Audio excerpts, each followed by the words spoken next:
hands. And in that last drive where Mahomes is coming down the field, you feel as a fan comfortable watching Patrick Mahomes with the football in a way that you don't with somebody who actually looked like Brock Purdy. Like the fact is that Mahomes, with the football, he knows what he is doing. And you felt comfortable with a 3-point deficit, him coming down the field and having a shot at winning the game because he is truly an amazing, amazing quarterback. Also, I would just like to point out at this point that Travis Kelce is a crazy person. So this would be Taylor Swift's boyfriend. And he's really good at his job. He's an excellent tight end. Also, he's a nutcase. Now, to be fair, pretty much everyone in the NFL is roided up beyond all reason. But very early on in the game, there was a fumble, and Travis Kelce comes out and just like destroys Andy Reid. It was amazing. He was so mad that he like comes up to Andy Reid and he bumps him. And he's all chewing out this elderly walrus. It was real weird. Here was Travis Kelce doing that. He comes over to Andy. He goes, "Keep me in." Oh man, he comes up to him and he like bumps Andy Reid. Andy Reid's like, "What?" Travis Kelce comes over, he has to be pulled away by other members of the team. He was informing him that Kathleen Kennedy should not be allowed to run the Star Wars universe anymore. It has to stop. It's just bad.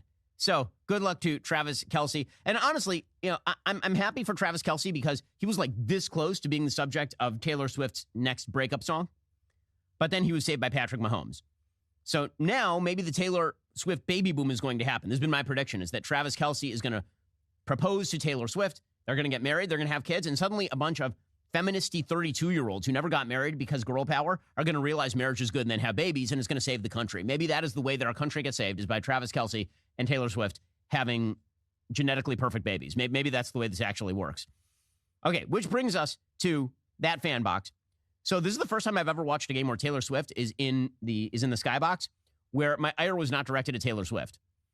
So somehow Ice Spice, a person whose name is Ice Spice, made me like Taylor Swift more. Why? Well, because Taylor Swift was always the neophyte in the box, right? Taylor Swift was always the person where you're like, why is she here? Does she understand how football works? Like, how seriously does she follow football? Why are we pretending like she's a big football fan when she's been to like 2 games ever, maybe?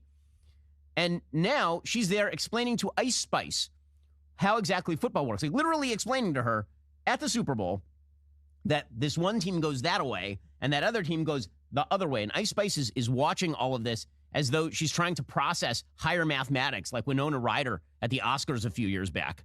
Here's Taylor Swift trying to explain to Ice Spice how football works. She's like, yeah, and then they go that way, and you see that way, and Ice is like, oh my God, oh, I get it now a little bit, but she doesn't really get it. You can see in her eyes that she has no clue what Taylor Swift is talking about. It's like Taylor Swift is teaching her calculus or something. So that made me like Taylor Swift a little more, because Taylor Swift at least knows how football works. And Ice Spice, as many people pointed out, stole her hair from Annie. I don't understand what's going on. In any case, my favorite part of that was that this culminated in the Chiefs winning the Super Bowl and Ice Spice celebrating with Taylor Swift as though she knew what the hell was going on. Like a bunch of 13-year-old girls who are going to pretend that they're best friends forever, even though like 2 of them hate each other. Ice Spice just being super excited. What's going on? She doesn't know, but she's celebrating like crazy with Brittany Mahomes, who, by the way, has like a little more investment in all of this. Like Brittany Mahomes actually married to the quarterback. Brittany Mahomes has been dating the quarterback since high school. Taylor's like the newbie. And then Ice Spice is there for no reason. In any case, here we go. And this was the Andy Reid special. Why is Ice Spice in the middle of this scrum? Why? No one knows why Ice Spice is there. So that was the thing that was happening as well. We'll get to more on this in just one second. First, Pure Talk believes in American values, and that free should mean exactly that. When you switch to Pure Talk today, you'll get a free Samsung 5G smartphone. There's no 4-line requirement, no activation fee, just a free Samsung that's built to last with a rugged screen, quick charging battery, and top-tier data security. Qualifying plans start at just $35 a month for unlimited talk, text, 15 gigs of data, and a mobile hotspot. Pure Talk gives you phenomenal coverage on America's most dependable 5G network. It's the same coverage you know and love, but for half the price of the other guys. The average family saves almost $1,000 a year. I've been using Pure Talk myself for a couple of years. At this point, the coverage is excellent. Plus, it's a company that doesn't hate my values. I challenge you to choose a company that shares your values. Let Pure Talk's expert U.S. customer service team help you make the switch today. Go to puretalk.com/Shapiro. Claim your eligibility for your free brand new Samsung 5G smartphone. Start saving on wireless today. Again, go to puretalk.com/Shapiro. Switch to my cell phone company. You can go check them out right now, puretalk.com/Shapiro. You get eligibility for that free brand new Samsung 5G. Okay, now to the halftime show. So quick notes on the halftime show. First of all, MVP is autotune. As always, autotune saves every single artist who has produced a piece of music since autotune became a thing. Because legitimately, none of these people can sing live. It is incredible. It's true of everybody who's in the stands, by the way. There's more talent in the stands than there was on the field for the halftime show. You had Taylor Swift in the stands, you had Justin Bieber in the stands. But none of these people without autotune can do a thing. So Usher, who I've been informed is an artist of some sort by my team, they're all big Usher fans. So if Usher is listening to this, Savvy says hello. I don't know why. But in any case, Usher comes out and he plays his hits. Again, I don't understand why he is so famous, because I don't think his hits are good. But Usher comes out and he tries to sing points for moving around a lot. So Usher is a better dancer than he is a singer. And so it kind of looked like this. Oh, so here he is. Yeah, at one point he took off his shirt for some reason and then started dancing around. And by dancing, I mean spastically moving his body. And the meme says, when you're over 30 and your doctor asks you to show them where it hurts. And that is what it looks like. Another one that I saw was you when you wake up and there's a spider on you. And that is also accurate. So points for effort for Usher, who also roller skated. So that was interesting. They also pulled a bunch of artists out of retirement who, again, this is not my bag. As America's top rap artist, I didn't know any of these people, but that's because, again, I'm out of touch with the younger generation, which is to say the mainstream older generation, like the 80-year-old in the room full of 60-year-olds in this country now. So they brought forth Lil Jon, whose famous hit is Turn Down for What, which involves him screaming at the top of his lungs, turn down for what? They brought forth a person who is not CeeLo Green, whose name escapes me. Are we going to play Turn Down for What here? Yeah, this was very funny. They're playing. Yeah, they're playing. So they cut in real close on Lil Jon screaming at the top of his lungs, turn down for what? And there's an unfortunate man who goes flying up in the background. No one knows what happened to him when he came down. It was awkward. Everybody's jumping around. Then here he goes. He's going up. Oh, no. So that man is dead. Somebody should check on that guy. So Lil Jon was there to scream into a microphone. Ludacris showed up and was indeed Ludacris and also dressed like Ben Stiller from Dodgeball. So that was the thing that happened. And Alicia Keys showed up and she can't sing. So that was sad. Yeah, there's Dodgeball Ludacris. He showed up wearing I don't even know what he's wearing. It's like rollerblading uniform. That was strong. Guys, I don't understand. Whatever. We maybe our society is too wealthy. Maybe that's what's happened here. Okay, now to the actual politics of the Super Bowl. So first thing to notice about the Super Bowl this year, they really tried to keep it apolitical. So they played the so-called Black National Anthem before the game. They've done this the last few years since George Floyd died. But they played it before the broadcast, really, so nobody, I think, saw it. I remember when I was at the Super Bowl, it was the same kind of thing. They played it, but they played it so far before the game that it was kind of non-controversial. And then that allowed the usual suspects to fuss about how people didn't stand for this Black National Anthem, which, again, there shouldn't be a Black National Anthem. There's just one national anthem. You want to sing a song that's fine. I'm not sure why you need a separate Black National Anthem at the one event that everyone in the country watches together. But in any case, the kind of message of the Super Bowl from all the advertisers was non-controversy. They were all desperately trying to avoid controversy because what people kind of just want is normality. I know the Super Bowl is a weird place to get it, but that is what people wanted. They just wanted a football game that was about football, without the politics, without the crazy of the past few years.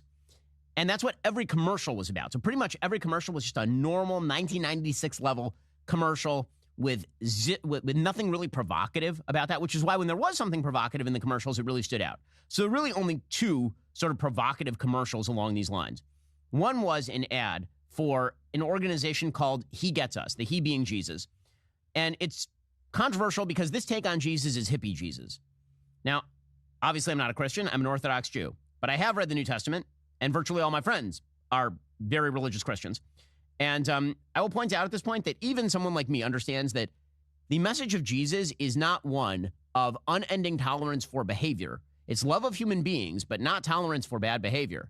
But apparently the He Gets Us campaign is about how Jesus really, really is fine with everybody's behavior, which is not the message that I got from the New Testament, where that is clearly not the actual thing that Jesus is saying. Jesus was pretty hardcore. In any case, here was some of the He Gets Us ad campaign, which completely does not get Jesus. But again, I'll let Christians speak to that, but I'm pretty sure about this one. the ad begins with people washing each other's feet, because apparently Jesus was big into the feet washing, but not because he actually wanted to promulgate his belief system, just because he apparently really loved washing feet. So you've got a cop washing the feet of some dude. You have a cheerleader washing the feet of a red-haired lady. You have like a white guy washing the feet of a Native American. And then my favorite, you have a lady who is sort of a suburban mom washing the feet of a lady outside a family planning clinic. So unless she's also trying to convince that lady not to have an abortion, I'm pretty sure Jesus is not so hot on the abortion, as it turns out. You have poor lady having her feet washed. You have Native American lady, environmentalist having her feet washed. Illegal immigrant having her feet washed. Again, Muslim having her feet washed. I mean, not to be weird about this, but Christianity is in fact a proselytizing religion. So my understanding is there are certain values Christianity wishes to promulgate. Have old people washing their feet together. We have a Christian priest washing the feet of somebody who appears to be trans, which again, Jesus not so hot on the boys or girls routine, is my understanding. And it says, Jesus didn't teach hate. He washed feet. I would just like to point out that Jesus did more than wash feet. I mean, again, I don't mean to be like the Christian proselytizer here, because I'll leave that to others who are actual Christians. But that's not all he did. And hate of what? In fact, Jesus did teach hate of sin. Like, Jesus was not a fan of, like, my understanding of the Mary Magdalene story is that he didn't say to her, let me wash your feet, now go back to being a whore, and I'm fine with it. Pretty sure that's the opposite of the story. So yeah, so that got political. A lot of people on the right didn't like the ad. I am one of the people who did not like the ad. Again, I believe that Christianity and people going back to church is maybe the only thing that can save the country in reality. And so the watered down version of Christianity that basically is just paganism is something I'm not a big fan of. It's more on this in just 1 second. First, I've been talking about my Helix mattress for years. I've had it for, I don't know, almost a decade at this point. I love it. It's the gift that keeps on giving. Every night when I climb into bed, before my little daughter wakes me up at 6 o'clock in the morning, I realize that this mattress is the only thing keeping me alive. If you haven't already checked out the Helix Elite Collection, you need to. Helix harnesses years of extensive mattress expertise to offer a truly elevated sleep experience. The Helix Elite Collection includes 6 different mattress models, each tailored for specific sleep positions and firmness preferences. If you're nervous about buying a mattress online, you don't have to be. Helix has a sleep quiz that matches your body type and sleep preferences to the perfect mattress for you. Because why would you buy a mattress made for some other schlub? I took that Helix quiz. I was matched with a firm but breathable mattress. And again, it's excellent. Plus, Helix has that 10-year warranty. You can try it out for 100 nights risk-free. They'll pick it up for you if you don't love it, but that never happens. You're going to love it. Helix is offering 25% off all mattress orders and a free bedroom bundle for our listeners in honor of President's Day. The bundle includes 2 free pillows, a set of sheets, and a mattress protector. Head on over to helixsleep.com/Ben. Use code HelixPartner25. It's their best offer yet. It's not going to last long. That's helixsleep.com/Ben. Use code HelixPartner25. So that was political ad number 1. Political ad number 2, I was a little warmer on, and that was the RFK ad. So there was a super PAC for RFK who put out an RFK ad during the Super Bowl. So let me first state, this is super smart. This is really, really, really smart. The reason this is really smart is because Joe Biden forewent the honorary Super Bowl interview that every incumbent president gets. And the reason he did that is because he's too old for the job and he can no longer function, as we saw last week, as we'll get into in just a moment. And Donald Trump didn't take out an ad. I don't know why Trump didn't take out an ad. This would be like a perfect time for Trump to take out an ad. I assume maybe the people broadcasting the Super Bowl didn't want Trump to take out an ad. But the fact is that RFK did. And this ad is very smart. The reason this ad is very smart is because, again, it is seeking normalcy.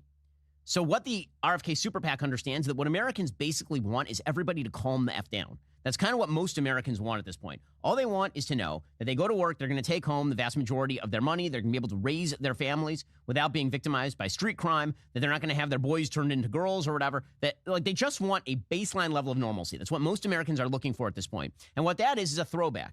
And so this ad takes a 1960 ad. So obviously I'm big into presidential history. I recognize this ad right away. This is from the 1960 campaign. And it was an ad for John F. Kennedy. And it's a throwback ad. And basically, it substitutes RFK's face into the ad. Now, I'm not a fan of the Kennedy family. I think JFK was a wildly overrated president who blew it wildly on the Bay of Pigs, for example. I think that the rest of the Kennedy family, Teddy Kennedy was a likely murderer and also disaster area of a human being. RFK Jr.'s father, was a fairly corrupt guy with a very seamy personal life. So I'm not a fan of the Kennedy. Joseph Kennedy, the scion of the guy who founded the dynasty, was a Nazi sympathizer. So again, far be it from me to be saying that the Kennedy family is anything special. I don't like the Kennedys as a kind of family, but they do have brand recognition, as you might say, in American politics. And so RFK glomming onto that, but not glomming onto his own father, really, as much as he's glomming onto the 1960, let's get back to something resembling optimism and normality. Really smart, really a smart ad. So here's what the ad sounded like, and I will narrate through it because there's not a lot of talk.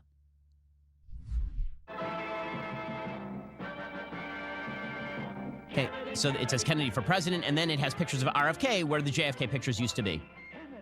And it's a mashup of all these pictures from sort of the Kennedy past with RFK pictures. And they're using the exact same song. They had all these songs back in the old days. And it says, vote independent Kennedy. And what is the feel that you get from this ad? And then it says Kennedy for president, and he looks like a button from 1960. So this ad is really smart because essentially RFK, this ad, is basically saying, make America great again. That's really what the ad is about. It's a throwback ad, and it's saying vote independent, right? You don't like either of these parties, vote independent. So it's not even about anything that RFK is doing. It's not, again, I think that's quite a brilliant ad. I think that you actually are going to see better name recognition of RFK because if you look at the polls, most Americans don't really like very much either of the two candidates who are running for president. And so just saying vote independent and then slapping a Kennedy label on there is about as well as you can do with one of these ads. And using all of the throwback imagery here is super smart for RFK Jr. Very, very smart ad. And running it during the Super Bowl, the single most watched event in America, quite politically astute, which brings us to Joe Biden, the man who forewent the Super Bowl. So again, usually the Super Bowl is a piece of propaganda on behalf of the current president of the United States because you get the sort of honorary pre-Super Bowl interview. And Joe Biden just forewent it. He just didn't do it. Instead, Joe Biden showed in what he did react to the Super Bowl that he is wildly out of touch and also too old for the job. So after the Super Bowl, there had been all these weird, stupid conspiracy theories about how the CIA and the FBI were going to rig the Super Bowl so that Travis Kelce would propose to Taylor Swift and then Taylor Swift would get up and endorse Joe Biden at the Super Bowl. None of that was ever going to happen. It was incredibly dumb. And again, it comes from a desire on the part of some people to assume a level of control in politics that is absolutely foreclosed by the stupidity of most people in politics. So Joe Biden's online team, they then tweeted out a meme after the Chiefs won in overtime. It's a picture of Joe Biden with the kind of dark Branson meme with the glowing eyes. It says, just like we drew it up. And obviously it's mocking the people who had the conspiracy theory. This is super online, like really online. Because again, this conspiracy theory is something that's been sort of pushed by the media and exaggerated by the media as a major thing in American life. So the fact that his team is tweeting that as opposed to just sort of a warm welcome to the people who won the Super Bowl, and this is the big takeaway, very online, very insular. Joe Biden obviously had nothing to do with it. He has no clue what's going on. We'll get to more on this in just 1 second. First, you still have that old car out there, don't you? You're tired of looking at it. You're really tired of your spouse complaining about it. I get it. You're busy. You don't have time. But I have a simple solution for you. You should consider donating that old rusting vehicle to Cars for Kids. You know Cars for Kids? They're the ones with that jingle that's now going to be stuck in your head the rest of your life. 1-877-CARS for Kids. K-A-R-S, Cars for Kids. I told you. Here's how it works. Visit their website at carsforkids.org/Ben. Give them some basic information. Let them take it from there. The whole process only takes 2 minutes. Cars for Kids will schedule a pickup at a time that's convenient for you. So what exactly are you waiting for? Call now or visit carsforkids.org/Ben to get that ball rolling. That's cars with a K, the number 4 at carsforkids.org/Ben. They'll take good care of you, your car, all your donations, and you're helping people out. You're getting a tax break. Go check them out right now. You got nothing to lose. Go carsforkids.org/Ben. Get that ball rolling. And that was betrayed by the fact that just before the Super Bowl, Joe Biden tried to cut a video. So he doesn't do the interview, but he does do a video from the White House about shrinkflation. Shrinkflation is this phenomenon in which you're spending the same for a bag of potato chips. There are fewer potato chips in the bag. It's sort of a hidden form of inflation, which has happened thanks to Joe Biden. Now, he's trying to claim that this is because of corporate greed, when in reality, it's because he created an inflationary economy, the worst inflationary economy in 40 years. But what's worse about this particular video is that to say that Joe Biden looks like death in this video is an insult to death. He does not look like a warmed over corpse. The corpse does not look warmed over. It is quite honestly, like as an American whose president is this guy, it is really frightening that a person who is clearly no longer alive is the president of the United States. This is Weekend at Bernie's time. Here is Joe Biden, a video that he cut right before the Super Bowl. The Super Bowl is Sunday. If you're anything like me, you like to be surrounded by a snack or two while watching the big game. You know, when buying snacks for the game, you might have noticed one thing. Sports drinks bottles are smaller. A bag of chips has fewer By the way, chips. look how many cuts. They're still charging it just as much. He can't even say it direct into camera. Lover, what makes me the most angry is he's that ice clearly cream reading cartons off have the actually shrunk like set up inside. teleprompter in front of the camera, guys. What are you reading? I've had enough of what they call shrinkflation. It's a ripoff. Some companies are trying to Where's he pull a looking? fast one by shrinking the products little by little and hoping He's like you all won't the way notice. out here. Give me a That's not how teleprompters work, Joe. The American public is tired of being paid for suckers. I'm calling on companies to put a stop to this. Wait. Let's make sure businesses do the right thing. How many reads did he have to do to get this much video in a row? Okay, that is a truly awful video. He looks terrible. His big pitch going into the game is, I don't like shrinkflation. First of all, who is the political wonderkind who told him talk about inflation before the Super Bowl? Because guess whose fault that is, Joe? In the corporations. By the way, this is like the one time in American life where everybody kind of likes the corporations because they like the ads. Most of the time, Americans are like, corporations suck. And they watch the Super Bowl like, that was a funny ad from Dunkin' Donuts. I enjoyed that. Tone deaf, not alive, too old. And that is the slogan for the 2024 Joe Biden campaign. The polls are getting worse and worse for Joe Biden on the age issue. I mean, truly awful for Joe Biden. So what we have in the 2024 election, this is why the RFK Jr. ad is smart.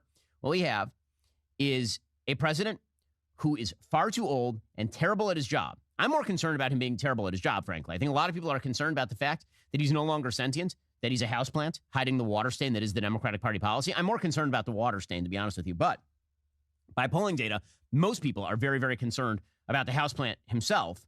So you have that on the one hand. And on the other hand, you have Donald Trump, who just keeps saying things.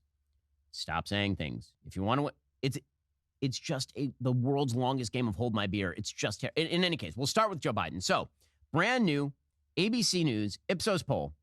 86% of Americans think Joe Biden is too old to serve another term as president. 86%. Okay, let me explain. 86% of Americans don't agree about anything. You can't get 86% of Americans to agree that Elvis is dead. You cannot get 86% of Americans to believe the moon landing is real.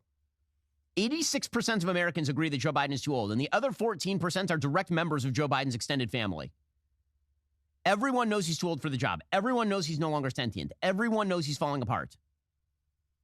So 59% of Americans think both he and Donald Trump are too old. 27% think only Biden is too old. So the 59% who think that both he and Trump are too old are basically just saying we don't like either of these candidates. Because if you contrast Trump with Biden, Trump is clearly a much more alive human than Joe Biden. Like, Donald Trump is fully alive. Joe Biden is, in the words of the Princess Bride, mostly dead. It means slightly alive, but mostly dead. And he's going to need Miracle Max to come in and revive him for anything remotely resembling a campaign here. 62% of Americans think Trump is too old to serve as president. 73% of Democrats think Biden is too old to serve. Only 35% of Republicans think Trump is too old to serve. 91% of independents think Biden is too old. 91%. I don't see how you can win re-election under those circumstances, frankly. The only way would be if, say, the other candidate wouldn't shut the hell up and just kept saying things that are likely to hurt his campaign. But the Democrats are trying to walk past this one because they have no mechanism for getting rid of him. So according to news reports, Jill Biden is very, very upset. She's very upset because the special counsel report from Robert Hur came out and it said Joe Biden is certainly guilty of mishandling classified information, but a prosecution of him would be unsuccessful because he's a vegetable. Because he's essentially a drooling vegetable, and we cannot allow any trial of him because he will just present himself thus, and everyone will go, are we going to put that old guy in jail? Probably not, so don't bother with the prosecution. That's the case that Robert Hur, the special counsel, made, in short. And apparently, sources at NBC News were like, well, Jill Biden says the report is inhumane. Well, I mean, I guess you could choose the prosecution and see how that goes for you. Here was Meet the Press reporting. And a person who's close to the First Lady told me that she was directly